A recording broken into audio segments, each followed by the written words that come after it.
Hello, and welcome back to another episode of Watching Washington. I'm Jason Choi. And I'm Marissa Delgado. It's November 3rd, and today we have some big stories to cover from the past week. First, the House has approved its first bill since electing its new Speaker, Representative Mike Johnson. The bill consists of a $14.3 billion aid package to Israel. The bill received some bipartisan support in the House, with 12 Democrats voting in favor of it. However, other Democrats are not yet pleased with the contents of the bill. The Senate will not be considering this deeply flawed proposal from the House GOP, and instead, we will work together on our own bipartisan emergency aid package that includes aid to Israel, Ukraine, competition with the Chinese government, and humanitarian aid for Gaza. The White House has also threatened that President Biden would veto the current bill if it reaches him. One of the main criticisms of the bill are the spending cuts that it proposes. Johnson has responded to these criticisms, stating that while the importance of aiding Israel is never in doubt, quote, "we have to keep our own house in order as well," end quote. This all comes as Israel has started its invasion of the Gaza Strip. More on the new House Speaker. This week, Mike Johnson has been under fire for his previous partnership with an anti-gay conversion therapy group. Before the start of his political career, Johnson was a lawyer who gave legal advice to a group called Exodus International. He also partnered with them to put on an annual anti-gay event that targeted teens. They named this event the Day of Truth and was primarily used as a counter-protest to the Day of Silence. The Day of Silence was a day when students would remain silent in school to bring awareness to the bullying that LGBTQ students faced. Randy Scobie, a former executive vice president at Exodus, said it was bullying those who were not trying to be bullied. He relays how the event was one of his biggest regrets as he now lives as an openly gay man. At the time, Johnson worked for the Alliance Defense Fund, or ADF, who was spearheading this Day of Truth event and worked closely with Exodus as their lawyers so they felt legally and politically secure in what they were doing. Exodus stopped sponsoring the Day of Truth event in 2010, and the group later shut down in 2013 and posted an apology for the pain and hurt it had caused. When asked about his previous statements this week, he responded saying that he didn't even remember some of them, and stated how he was a religious defense lawyer who was called upon to defend these types of cases in court, but went on to refer to himself as a Bible-loving Christian and that he loves all people regardless of their lifestyle choices, and that he respects the rule of the law. Both FBI Director Christopher A. Wray and Secretary of Homeland Security Alejandro Mayorkas have released statements warning about the anti-Semitic hate rising in the U.S. amidst the war between Israel and Hamas. Let's take a look. Since we have responded to an increase in threats against Jewish, Muslim, and Arab American communities and institutions across our country. Our most immediate concern is that violent extremists, individuals or small groups, will draw inspiration from the events in the Middle East to carry out attacks against Americans going about their daily lives. Patrick Dye, a junior at Cornell University, has been arrested as he allegedly posted threats to kill or injure another student using interstate communications, according to a source from NPR. According to federal prosecutor, Dye allegedly posted comments on an online discussion site calling for the deaths of Jewish people and saying he was going to shoot up a building frequented by Jewish students on Cornell's campus. New York's Governor Kathy Hochul discusses this incident. Much more about their techniques, but they knew what they were looking for. And we found this individual. A lot of questioning was going on, and the FBI was able to file a complaint. And certainly we'll be looking at, if there's any state charges simultaneously. We'll be coordinating with the FBI and the local DAs on that question. But I want to make an example and say, as I said on Monday when I told those students, if you do this, you will be caught and you'll be prosecuted to the fullest extent of the law. If convicted, Dye could face up to 5 years in prison and a fine up to $250,000, according to the U.S. Attorney's Office. Up next, breaking news involving your money. Despite the economy growing stronger, the fight against inflation continues to produce problems for consumers. Inflation is currently at its highest level in 22 years, resulting in higher interest rates for loans on things like mortgages, credit cards, and car loans, leaving consumers in a bind to pay their debts.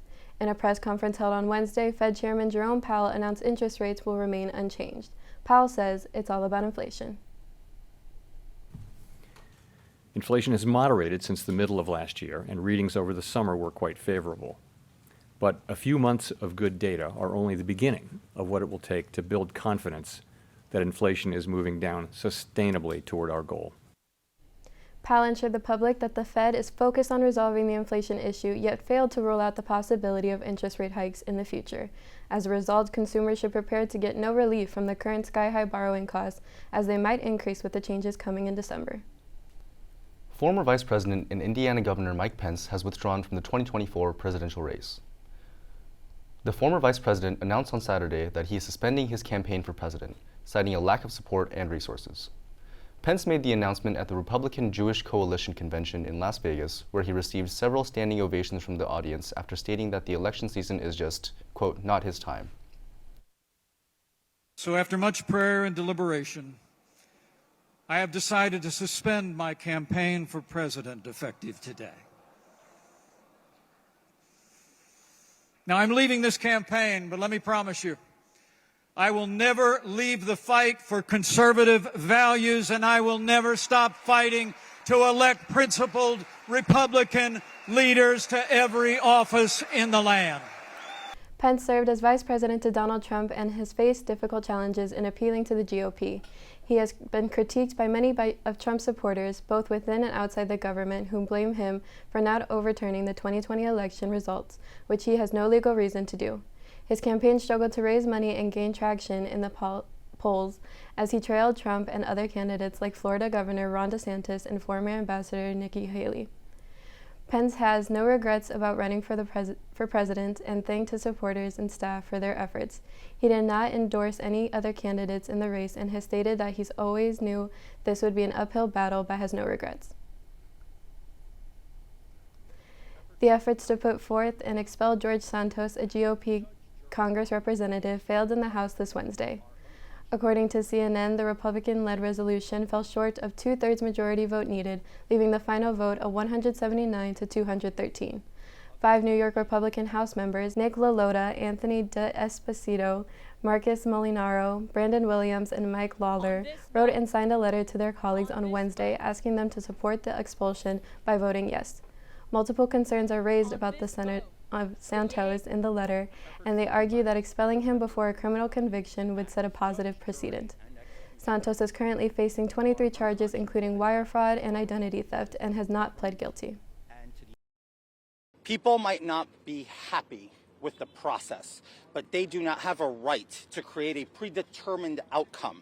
There is a process in place. I am fighting to clear my name. I am fighting for due process. That is all I'm asking for. The fact that we had today more Democrats than Republicans vote and believe in that tells you everything we need to know. This country is divided.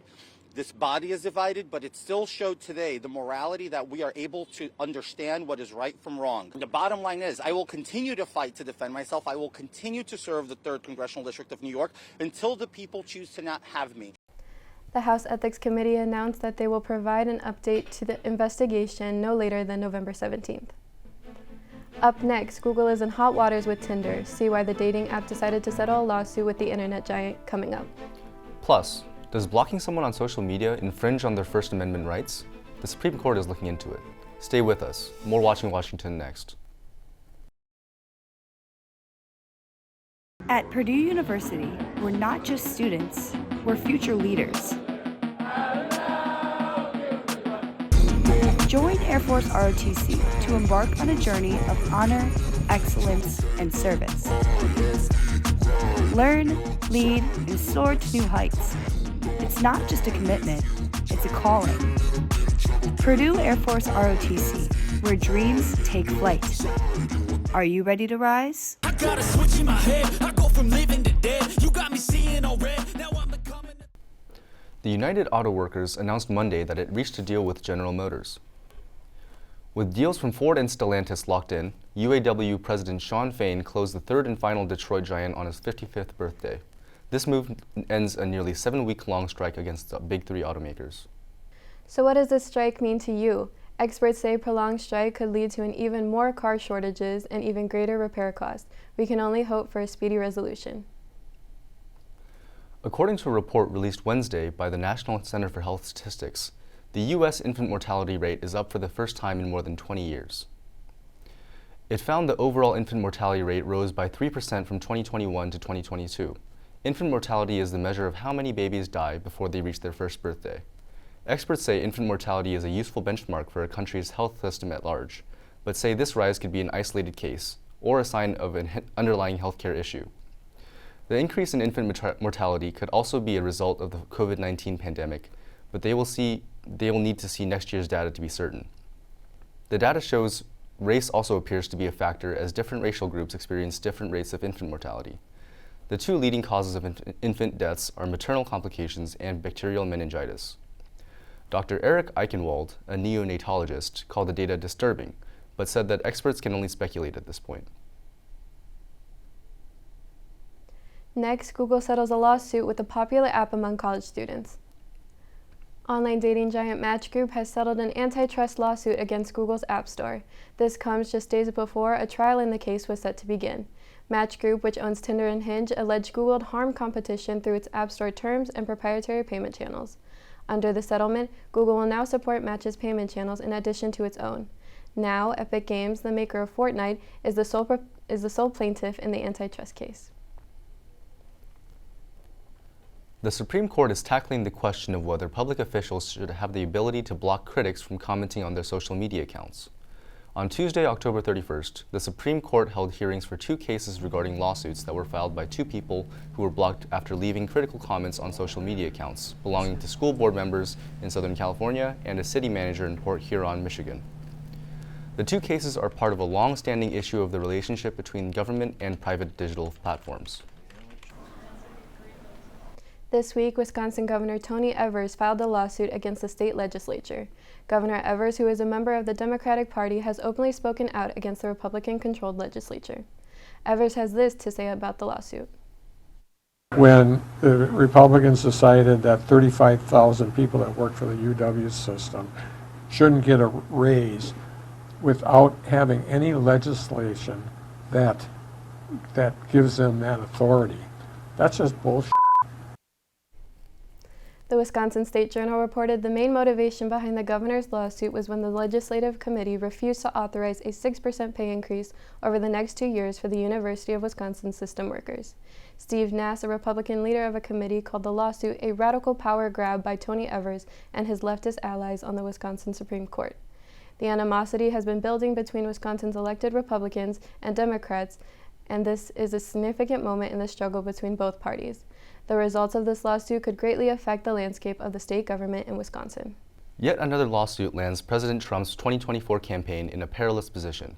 A suit in Colorado was filed in September by 4 Republicans and 2 independent voters, claiming that President Trump has violated the 14th Amendment. The suit specifically concerns the 3rd section of the 14th Amendment, which states that no official may participate in an election if they have participated in or contributed to a rebellion or insurrection against the United States. The prosecution presented a case stating that President Trump's conduct before and during January 6th constitutes a violation under the 14th Amendment. The question as to whether the president contributed to the rebellion itself is not a simple one to answer, as Judge Wallace, presiding over the trial, is set to rule on the case Friday with an expected resolution before January. This would halt his chance to be on the ballot.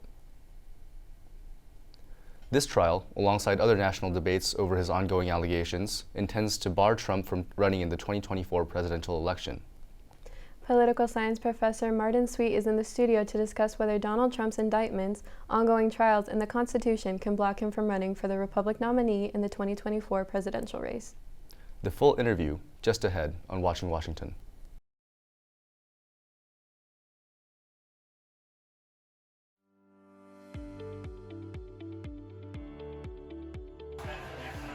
Are you looking for a new hobby?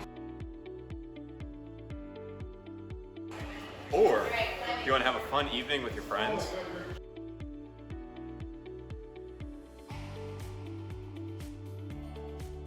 Then come climb to new heights at the Co-Rec Climbing Wall.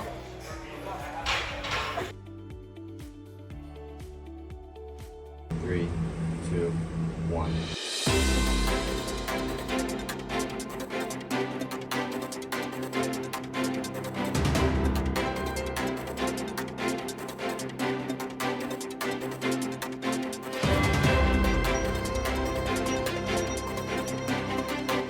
Bringing you your campus forecast.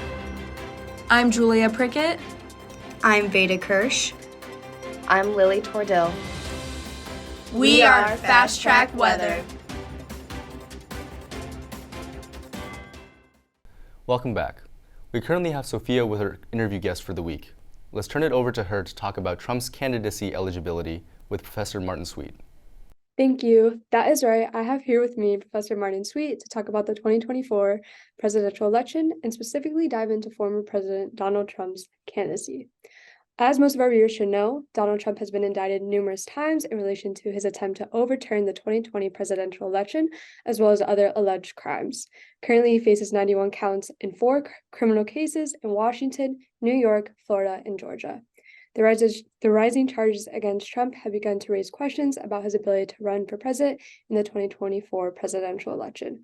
Specifically looking at the Constitution, many have argued that the 14th Amendment is likely to affect his ability to run.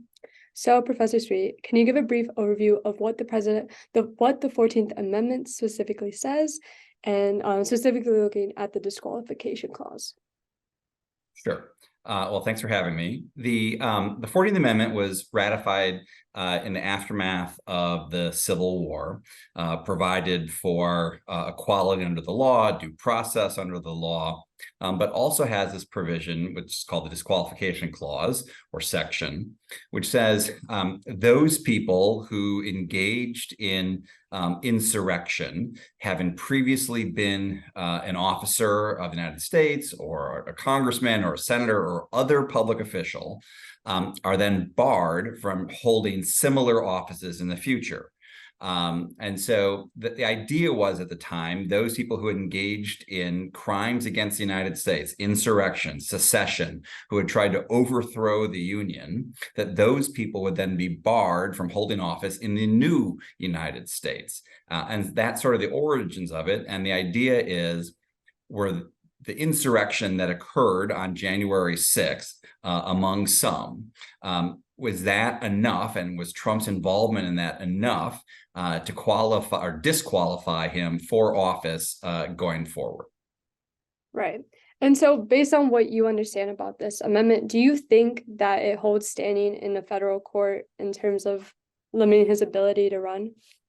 Right. So there's a couple different things here. There's one, is this insurrection, is that what occurred? And there have been several people who've been tried with essentially conspiracy to commit insurrection. One is the question, is he part of that? But the stand-in issue that you raised is, well, how do we rectify that? And are the courts an avenue to fix that? So the federal courts are limited to hearing what are called cases and controversies under Article 3 of the Constitution.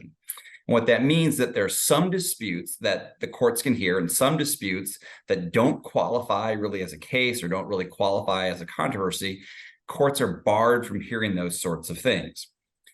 One issue is, are the people who are going to make a claim saying that Trump is not qualified to hold this office, do they have what's called standing? What that really means is, are these people in the best position to make the claim? So the people who are making this claim in Colorado are voters. Can they say, well, I'm hurt by having Trump on the ballot? That's a tough legal barrier for them to overcome, because why these voters? Are these voters harmed more so than some other voter? Right? So if I grade a student poorly and grade them poorly for some illegal reason, a student might have a claim against me, but their parents do not, even though their parents might pay tuition, but the student's really in a better position. The problem with standing with an issue with the president's ability to serve again is every person in the United States is basically an equal footing. There's no one person who has sort of a higher level claim. So I'm not really sure anyone has standing to bring a claim against the president. This is a little like what are sometimes called taxpayer lawsuits, or that you might say, hey, the government can't do this. It violates a portion of the Constitution. And that might be true, but why do you have standing over some other person as a taxpayer while others do not? The courts are really limited in allowing those kinds of lawsuits. Effectively, there's a small subset of the Constitution called the Establishment Clause, which we let taxpayer lawsuits go forward. But other than that, we really frown upon this idea of taxpayer suits. And so my read is the courts will probably be quite limited or quite skeptical of individuals bringing a lawsuit against or against the eligibility of Donald Trump to be on the ballot. So with that reasoning, do you think that there is anything beyond just judicial standing like that will allow this to go further in court? Right. So in addition to standing, right? And so standing then basically says, are you qualified to bring this lawsuit? Assuming they are qualified, there are other reasons to think this lawsuit might not go forward. One is another doctrine of justiciability. It's, again, something else that is not quite a case or controversy, and that's called ripeness, which is to say this case isn't really ready to go forward. So right now, Donald Trump is competing for the nomination of the Republican Party to then appear in the general ballot. Well, until that occurs, it's hard to say that he shouldn't appear on the ballot because he hasn't won anything yet. And the suit going forward now might be a little bit too early. Second, even if we wait until he's the nominee on the ballot, it doesn't mean he's won the general election or the vote on the second Tuesday of November in 2024. Additionally, even if he wins that, he hasn't yet been certified by the electors in the Electoral College. And so the suit to bar him might be way too early. Now, which sets us up for a situation where, hey, the electors don't meet until I think December 5th or December 9th of 2024. And so until that point, you couldn't have a lawsuit going forward, which means you'd have a very, very short timeline to have a lawsuit at all, which also might let us know maybe the courts are not the right branch to hear this case. At the end of the disqualification clause in Section 3 of the 14th Amendment, it says Congress can remove this disability by a 2/3 vote. So even if you are an insurrectionist, Congress can still say, hey, by the way, it's okay if you serve in office. It might be that Congress is the branch that really has to rule on whether Trump is appropriately on the ballot and appropriately can serve in office if elected.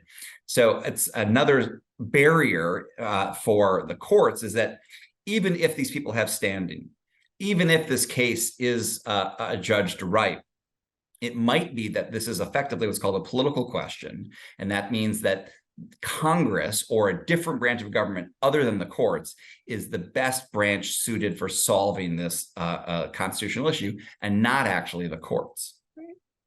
And that does make sense because obviously there isn't really enough to bring this forward. Do you think that Congress will make an effort, or do you think that based on its current makeup, it's going to be challenging to move it through? Yeah, I mean, we are so tribal in how we approach representation these days. It's really rare for Congress to step outside of its own partisan leanings. And the barrier for having to have a disqualification removed is 2/3. That's a tough barrier to achieve. Congress rarely does anything these days outside of its own partisan leanings, other than pretty inconsequential things like naming a post office, right? When it comes to these sorts of things, you can expect that partisan limitations or partisan identification will largely drive what Congress does.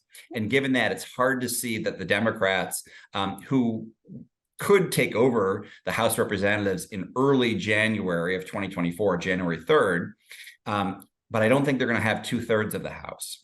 And so unless Democrats have 2/3 of the House, I don't see that the 14th Amendment will really be a significant limitation for Donald Trump. I see. And so I guess that kind of leads me to one of my last questions. Seeing that he probably is not likely to get convicted, well, he may or may not get convicted, but he definitely probably won't see this get further pursued in court. What do you think his chances are of winning the Republican candidacy? Well, he is certainly the leading poll sitter right now for the Republican Party. That doesn't mean that's where he will wind up. Odds I'd say are better than even that he will. Right now, Nikki Haley has been surging lately. She's just moved up 10 points. Ron DeSantis is probably another person that has the ability to coalesce the non-Trump vote. And so it's possible that things could change. We're still a few months away from the caucuses in Iowa. Not all of the Iowa voters are really firm in their decision. But if I'd say sort of odds are better than even that Trump is the nominee, but it's not a foregone conclusion. Gotcha. Do you think that the charges against him, the 90-something counts, are going to make a difference? Or do you think that they're going to try to hold off on formally charging him because it will impede on his ability to run? Yeah. I don't know if it doesn't look like they're going to hold off charging him. I think they're going to go ahead with these civil claims. I think they're going ahead possibly with some criminal charges. The really crazy thing, I mean, remember early on in the Trump candidacy, when he was first running for office in 2016, he once said, I could go out on Fifth Avenue and I could shoot somebody and I wouldn't lose a single voter, which seemed crazy at the time. He might be right. In that his voters are exceptionally committed to Donald Trump. They see a champion in Trump. They see someone who represents a, for lack of a better phrase, a giant FU to the both the Republican and the Democratic establishments. And so his voters are exceptionally committed to him. And so even if he's criminally convicted, even if he loses this, $250 million civil lawsuit that he's under right now, I don't see that costing him a lot of votes, for better or worse.